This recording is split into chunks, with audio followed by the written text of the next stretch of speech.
সুপ্রিয় দর্শক সবাইকে জানাচ্ছি খবর আলা পেজে স্বাগত।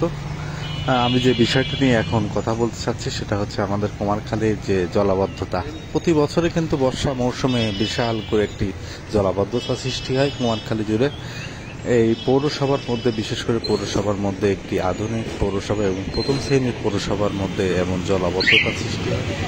এই জলাবদ্ধতা নিরসনের জন্য কিন্তু বাংলাদেশ সরকার পৌরসভা অবকাঠামো উন্নয়নের যে কার্যক্রম তারই অংশ হিসাবে প্রায় 9 কোটি টাকা ব্যয়ে যে প্রকল্প হাতে নিয়েছে কুমারখালী পৌরসভা।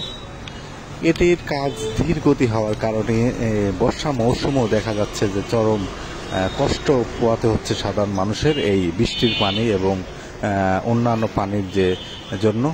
আসলে ড্রেনগুলো এখন যে সময় তো কাজ শুরু হয়েছে সে সময় কাজ শুরু হওয়ার পরে কিন্তু আসলে বৃষ্টির মৌসুমে চলে আসে এবং আসলে কাজটা খুবই ধীর গতি হওয়ার কারণে এই সমস্যা আরও দেখা যাচ্ছে।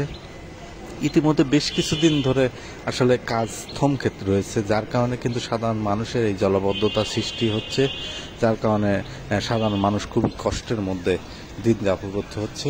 আসলে প্রত্যেকটা জায়গাতেই কিন্তু এরকম প্রায় জায়গায় গর্ত খনন করে রাখা হয়েছে, সেগুলোতে পানি ভরে রয়েছে এবং দেখতেই পাচ্ছেন যে কাজের ধীরগতি হওয়ার কারণেই এটি মূলত এই সমস্যাটি দেখা যাচ্ছে।